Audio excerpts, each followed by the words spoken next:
change your mind. I'm the first in line.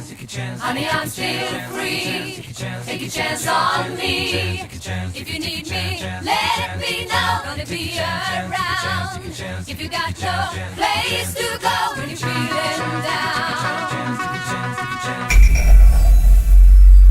So last week I talked about one of the reasons why I think Hollywood keeps making sequels and remakes. Earlier this week, Dear Hollywood, a video series run by the same people who do the always enjoyable CinemaSins, uploaded a video on this exact same topic. In it, Jeremy, the narrator, made some really excellent points. The best one, I think, is that Hollywood is so stuck in a rut with all the sequels and remakes that they have essentially blocked any chances that the newer generation of creatives have. I get it. I see what happened. Like any huge industry, you set up systems that are designed to create efficiency. Rules, some written and some not, on how the movie-making process makes money. Hero always wins, love always conquers, these directors make money consistently even though the critics hate their films, these stars are bankable. Over time, these systems became routines, and then became habits. Bad habits. And by their very nature, have shut out of the entire industry the bulk of today's young, creative, new-thinking individuals. I'm just saying that you're a creative industry. It's art. It's not fucking Pringles. It's not mass production in some factory. It's tricky, risky, and evolving, unless the processes get stuck in a rut. Just open the doors a crack. Just a tiny bit further. There are millions of talented people with great ideas. Nowhere near all of them will be worth taking a risk on, but the ones that will pay off greatly. That part about how there are tons of creative people out there, I know firsthand how true that is.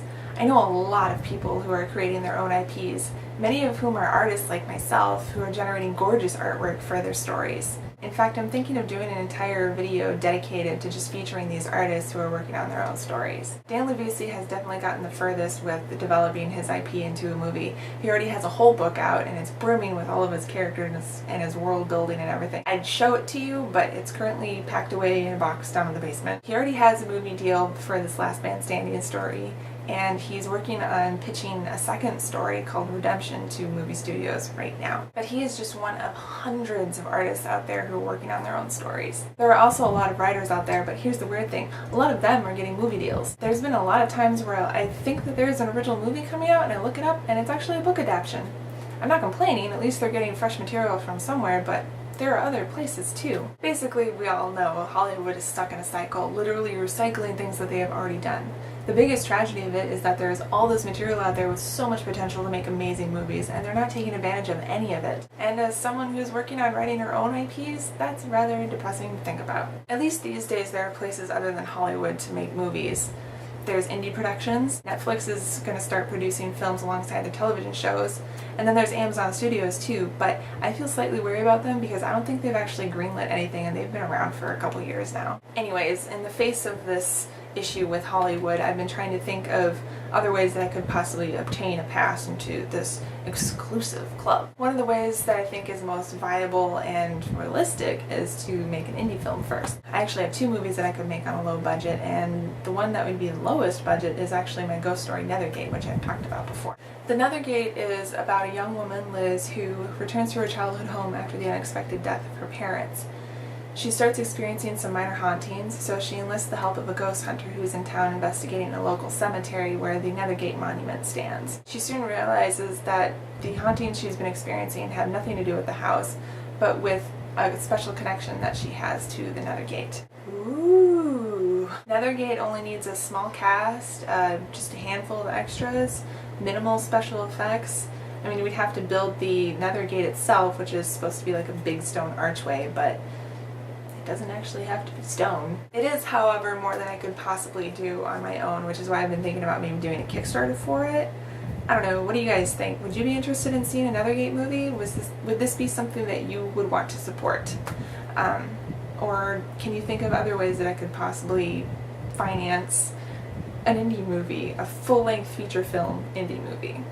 Please let me know down below. I think I'm almost done writing the first draft of the end, so when that's done, I'm probably going to move over to the Nethergate and start writing that. Speaking of the end, let's move on to the concepts for this week. So last week I showed you guys a bunch of designs for the character Marty, the doctor of the Survivor characters. After the feedback of these lovely people, I present to you the final design for Dr. Martin Zelenki. If you'd like to see the full res picture for this, you can check out the link down below in the description. The character for this week is another one of the demon characters. I present to you Samael. He is Lilith's second in command. He doesn't talk much, but he is extremely loyal to Lilith and a total badass.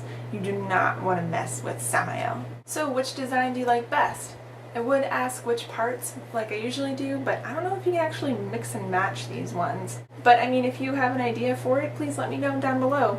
I love getting comments from you guys, so comment away. I learned a new technique this week for generating concepts like these from the awesome artist Anthony Jones, aka Robot Pencil, aka Visual Engineer. He's a great guy too, and he has a YouTube channel which you can check out by clicking right here. Go check it out. And as always, make sure to keep your head in the clouds. Love you guys. Bye!